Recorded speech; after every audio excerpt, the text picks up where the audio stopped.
Привет, Арми. Миллионы глаз были прикованы к Чингуку в тот момент, когда он вошел в Хаббл, и то, что произошло дальше, повергло весь фандом в шок.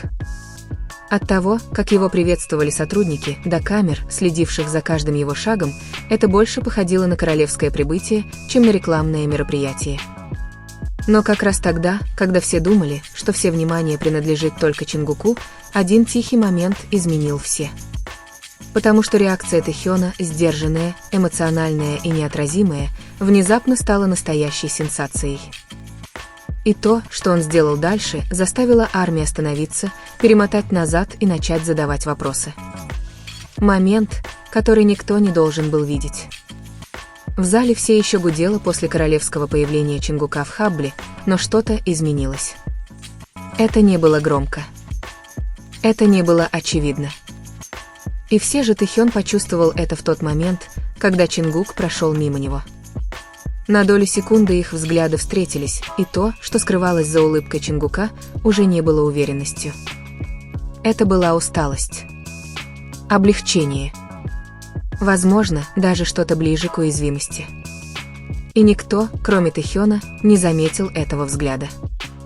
Пока камеры следовали за Чингуком по залу, Тэхён остался наблюдать, не как знаменитость, не как исполнитель, а как человек, который точно знал, через что Чингук прошел, чтобы стоять там и улыбаться так, будто ничто не могло его коснуться. И тогда все стало ясно. Потому что дело было не просто в люксовом бренде или вспышках света. Дело было в том, что произошло до всего этого. Момент, который так и не попал ни в какие видеозаписи. В аэропорту Эйар-Эмуай видели отрывки, размытые ракурсы, частично запечатленные движения, но чего-то не хватало, чего-то настоящего. Спустя несколько часов после мероприятия с телескопом Хаббл, Чингук наконец нарушил молчание в тихом интервью за кулисами. Его голос был спокойным, но слова «нет». В аэропорту был момент, медленно произнес он. Момент, который никто не видел. Интернет замер.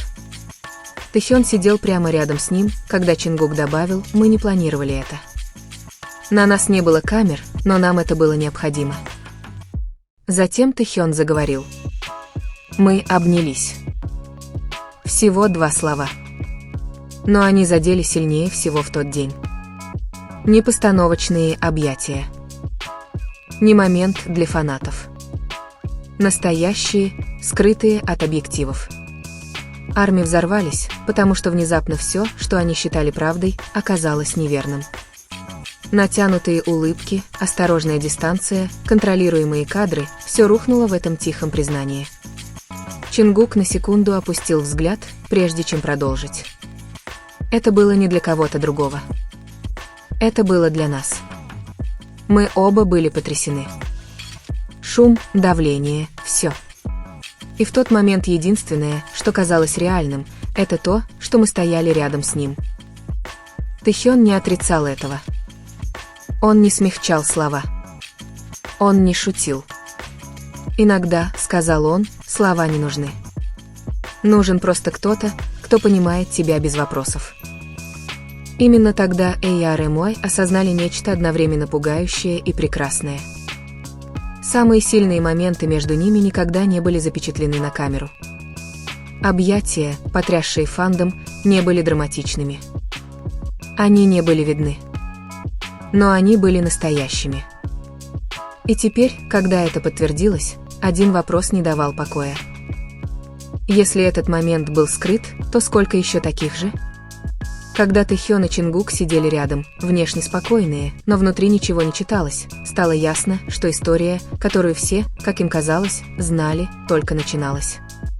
И то, о чем они еще не говорили, было важнее всего, что они уже рассказали. То, что не запечатлели камеры, признание изменило все. Эйар-Эмуай не просто отреагировали. Они взорвались. Темы лент наводнили замедленные кадры из аэропорта, увеличенные фрагменты и дрожащие скриншоты.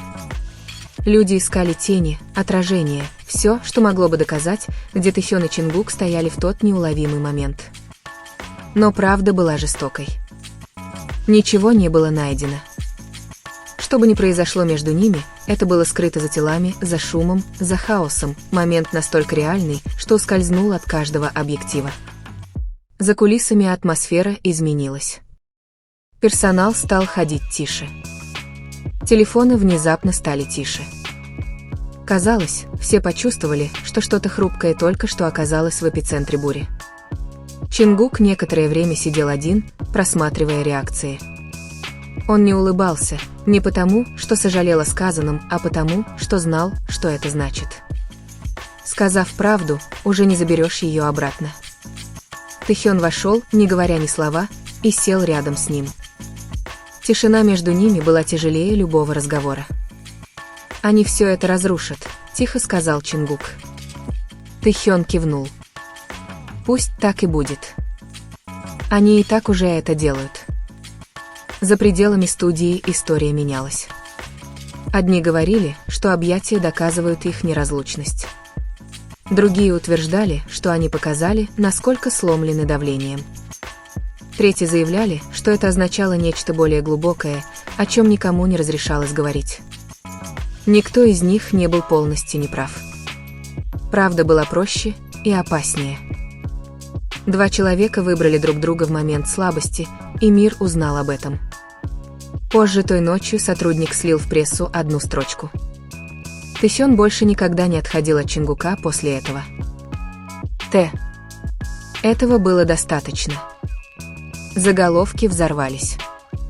Спекуляции стали жестокими, потому что люди перестали просто интересоваться. Они отчаянно хотели узнать, почему.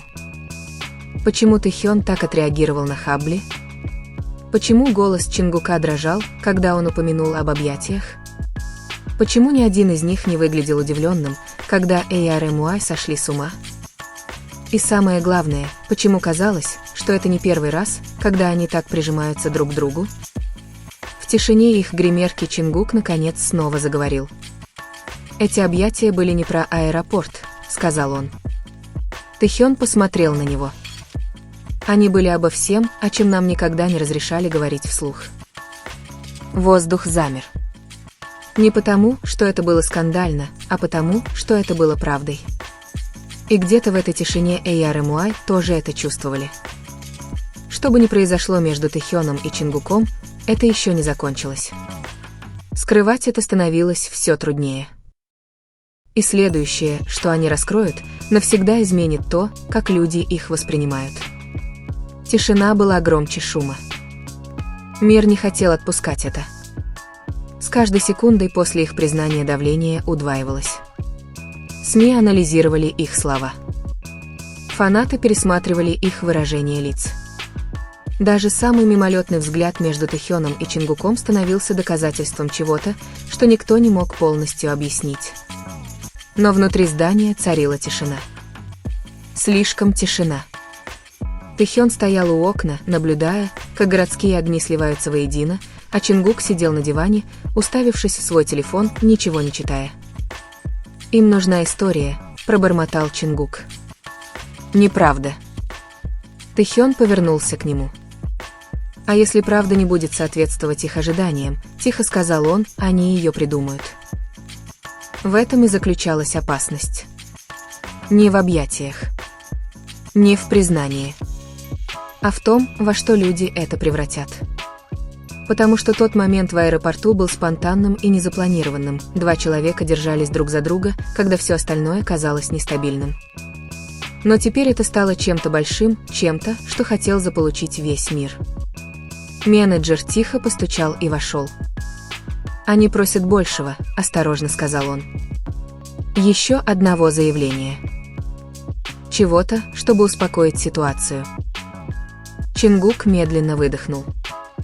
«Если мы снова заговорим, это ничего не успокоит». Тэхён кивнул. «Это только заставит людей внимательнее прислушиваться». И все же молчание больше не было вариантом.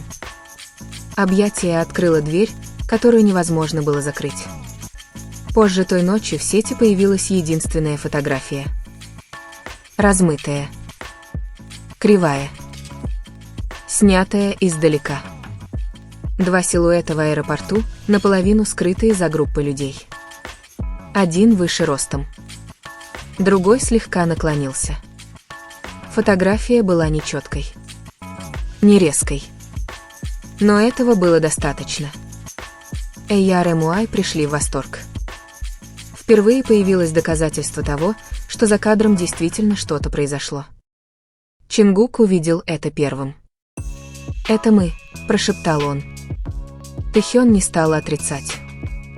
Они были ближе, чем кто-либо думал. Люди начали говорить, что за этим кроется нечто большее. Другие настаивали, что не хотели, чтобы кто-то это видел. И внезапно объятие перестало быть просто историей. Это стало загадкой. Недостающим звеном. Моментом, который отказывался оставаться скрытым. Тэхён посмотрел на Чингука, теперь все серьезно. Если они найдут еще, мы не сможем контролировать, во что это все превратится. Чингук встретил его взгляд. Возможно, это и не должно было контролироваться. Снаружи шум нарастал. Внутри ждала правда. И самое опасное было то, что ни один из них еще не сказал одной вещи, чего-то, что делало эти объятия гораздо важнее, чем кто-либо предполагал. Правды, которой они никогда не собирались делиться. Фотография распространилась быстрее, чем кто-либо ожидал. К утру она была закреплена на всех крупных фан-страницах, обрезанная, улучшенная, увеличенная. Люди кружили вокруг пространства между их плечами, словно это был секретный код. Кто-то увидел утешение. Кто-то увидел панику. Кто-то увидел что-то более глубокое, что они не могли назвать. Но Тэхён и Чингук увидели нечто другое. Воспоминание. Это было сразу после того, как мы приземлились, тихо сказал Чингук. Ты помнишь? Тэхён кивнул. Ты меня даже не слышал из-за толпы. В аэропорту царил хаос, кричали сотрудники службы безопасности, фанаты визжали, камеры сверкали, как молнии. Чингук улыбался всем, пока не перестал улыбаться. Никто этого не видел. До сих пор. Эти объятия не были драматичными, продолжил Чингук. Они не были предназначены для тех, кто смотрел. Я не мог стоять один в тот момент. Тэхён на секунду отвел взгляд. И я не собирался тебе этого позволять. Эти слова имели вес, не потому, что они были шокирующими, а потому, что они были честными. Арми думали, что объятие было символом. Но для них это было вопросом выживания. Позже в тот же день появился еще один слух. Кто-то утверждал, что есть видео, нечеткое, не общедоступное, но снятое кем-то из толпы, кто до сих пор не понимал, что запечатлел. Интернет сошел с ума. Если бы эти кадры существовали, все бы изменилось. Фотографии могли лгать. Но видео – нет. Телефон Чингука постоянно вибрировал, сообщения от персонала, от друзей, от людей, которые вдруг очень забеспокоились. Тэхён стоял рядом с ним, внешне спокойный. Если это всплывет наружу, тихо сказал он, они навсегда запечатлеют этот момент. Чингук кивнул. И они никогда не узнают, что это на самом деле значило. В этом и заключалась трагедия. Миллионы людей увидели бы две фигуры, стоящие близко друг к другу, но никто из них не увидел бы страха в глазах Чингука, или того, как Тэхён, не задумываясь, вмешался, или того, как это единственное объятие удержало их, когда казалось, что все рушится. В тот момент дело было не в том, чтобы их увидели. Дело было в том, чтобы не развалиться на части. К вечеру в сеть просочился короткий ролик. Всего 2 секунды. Дрожащий. Размытый. Но безошибочно узнаваемый. 2 силуэта в толпе. Один внезапно поворачивается. Другой притягивает его к себе. Мир замер. Арми на этот раз не закричали. Они затаили дыхание. Потому что теперь это было реально. И Тэхён и Чингук знали то, чего не знали другие. Этот ролик был только началом. Потому что правда об этом объятии все еще ждала своего часа. Когда мир наконец увидел это, 2-секундный ролик изменил все. Без монтажа. Никаких комментариев.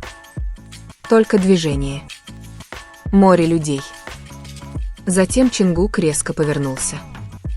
Затем Тэхён шагнул вперед, и на мгновение они обнялись, прежде чем толпа снова поглотила их. Это не было драматично. Это не было постановочно.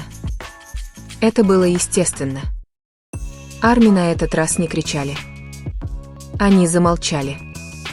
Потому что молчание означало понимание. Эти объятия были не для фанатов. Не для камер. Не для заголовков. Это было ради выживания. Тэхён смотрел видео по кругу, сжав челюсти. «Они не видят того, что было раньше», — тихо сказал он.